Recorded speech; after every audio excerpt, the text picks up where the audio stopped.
Hello again, this is Sports Betting Whale, Monday, July 17, 2017. Thanks again for joining me on these video channels.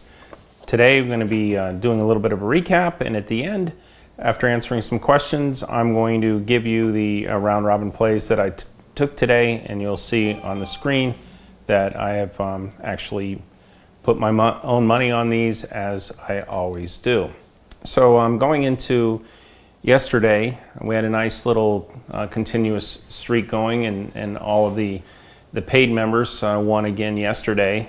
We won on the Home Run Derby on the Monday. Tuesday had the American League on the All-Star. Wednesday and Thursday were off. Friday we won. Saturday we won. Yesterday everyone won a little bit. The straight bets were good. The two best bets of the day were the Astros and the Red Sox in Game 2 for all the paid members, and both won comfortably. Yesterday I wagered myself $26,000, but I included a two-team parlay on the game last night for a small amount that didn't hit, so I ended up basically breaking even, but all the paid members won a little bit yesterday to continue the paid member winning streak up to, let's see, Tuesday, Wednesday, Friday, Saturday, Sunday, so 5 days. The Red Sox in Game 2 was a exclusive pick for the paid and VIP members, and if you want to join the premium membership and get those kind of great last-minute plays too, sign up at thewhalepicks.com, and you won't miss out on any of the easy winning bets like the Red Sox Game 2 yesterday. Why did I take the Red Sox, and why did I not know that in the morning to send out to the free membership?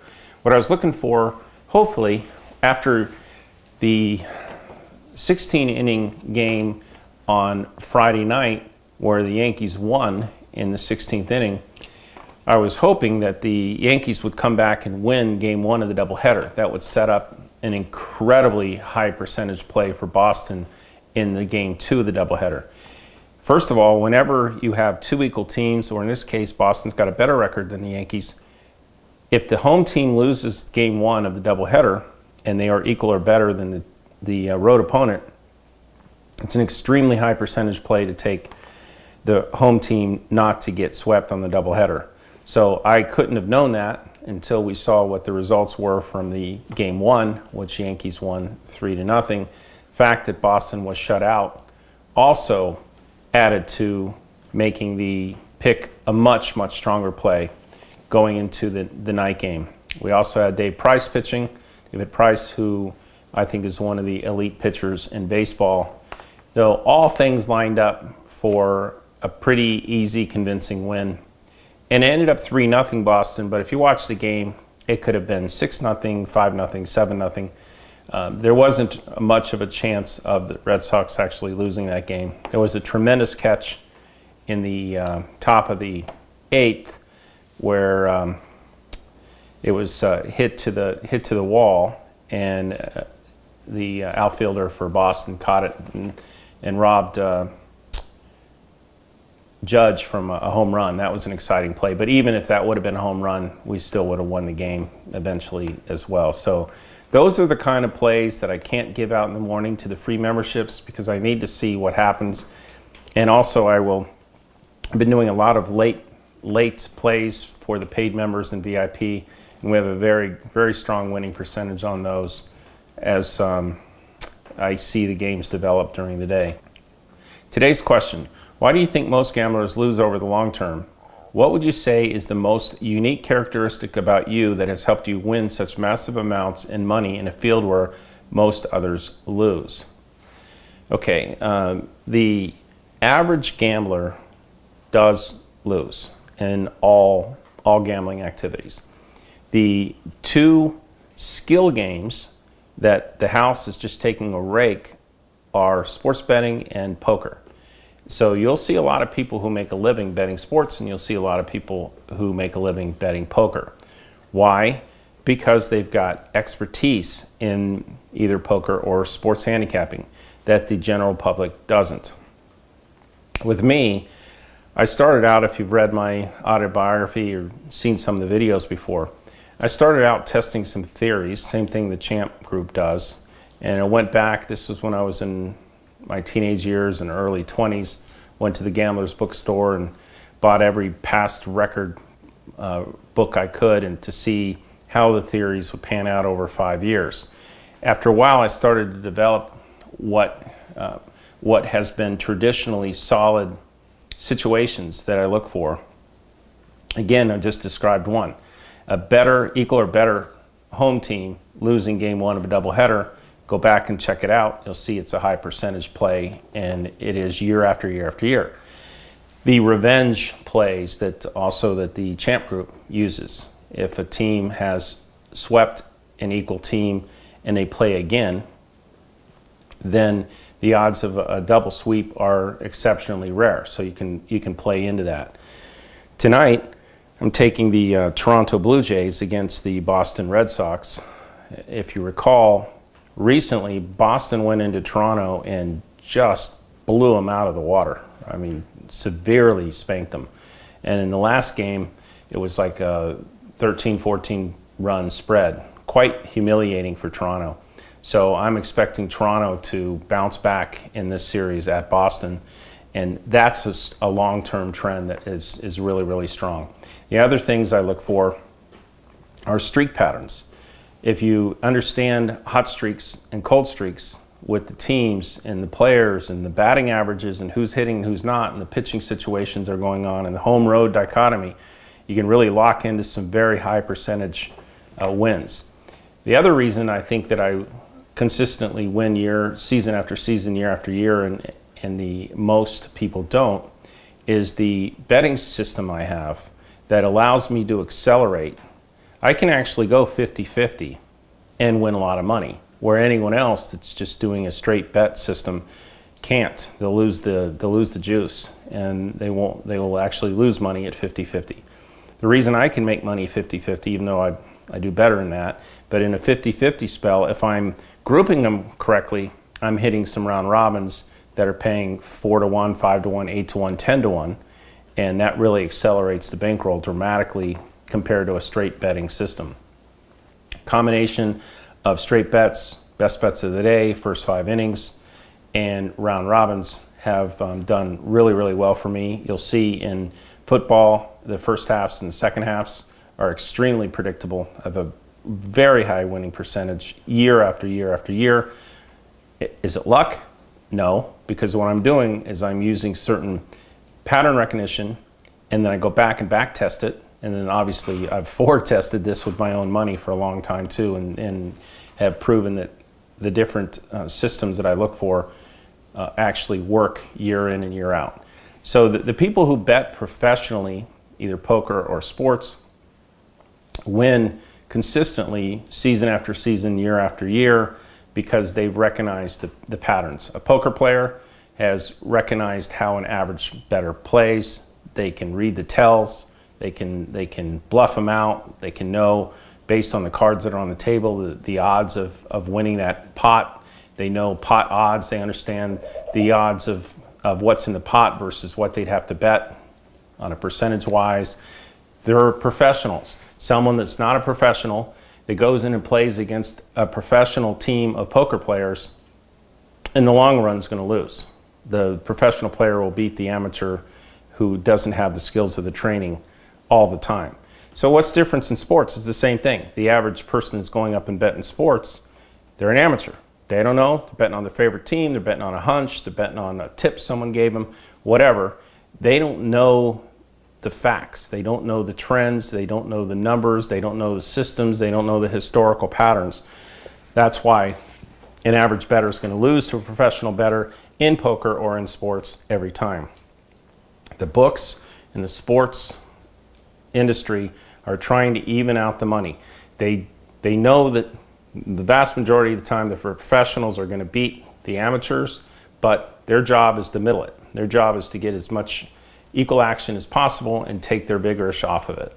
So there you go. That's the long version answer of why I win and most people don't. But keep in mind, there are a lot of people like me that are professional sports bettors that have had a history of winning. The Champ Group is one as well that has a many year history. and they're very logical on their approach, and it wins. So there's money to be made in sports betting, and it's not luck. There's luck in short periods of time, but not in the long run. So far in July, I've now bet 187,000 in action. That's almost 200,000 wagered, even with the All-Star break week, with no games being played. So with that, I would have been well over 200. Why am I doing that? Because I'm 100% certain over the long period of time, I will end up winning. This system always wins. I can't predict what it's going to do day by day or week by week, and sometimes 2 weeks or 3 weeks at a time can be very rough. But over any reasonable amount of time, 2, 3, 4 months, it's up. Over a season, it's up. Over a year, it's up. Do I wish it would always run smooth? Of course, but the nature of it, the nature of any kind of investing or risk-taking always has its ups and downs. If you invest in real estate, you got killed in 2006 in the real estate market. If you invest in the stock market, you got killed at 2000. You got killed again in 2006. And it's been a beautiful ride since then. But anyone that invests in the stock market will tell you they've had some horrific times where things didn't go well, but overall they're ahead. People who have invested in real estate on the long run are generally ahead. People who invest in this sports system that I have, including myself, will end up ahead.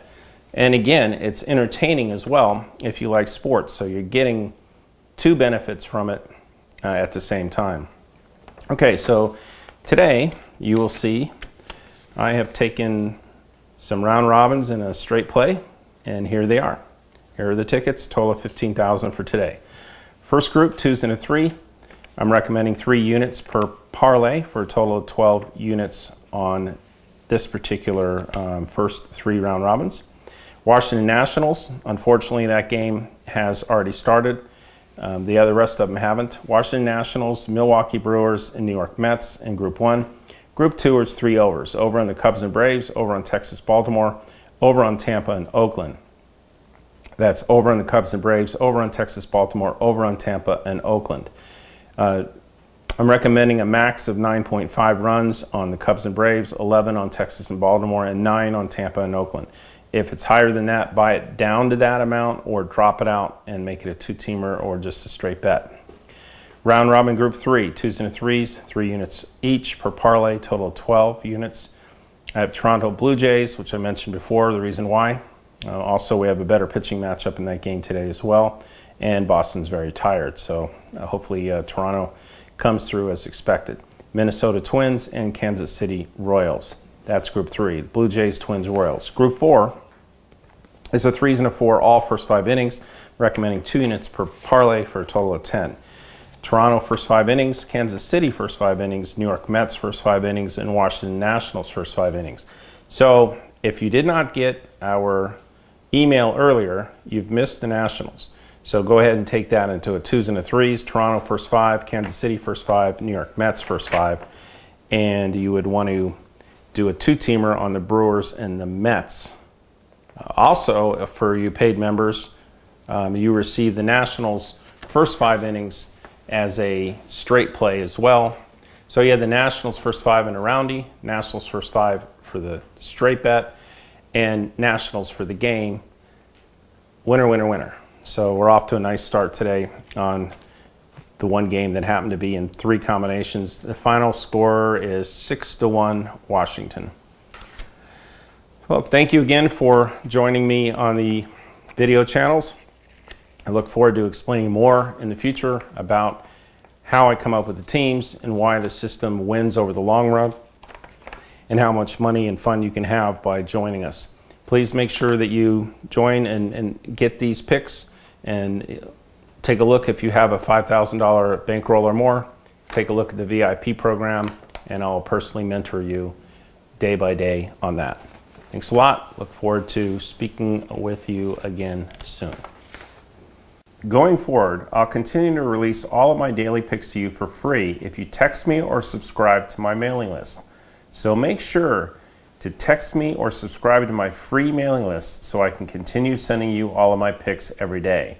I've made tens of millions of dollars betting on sports over the years, and now I'm finally breaking my secret so that you too can share in my success.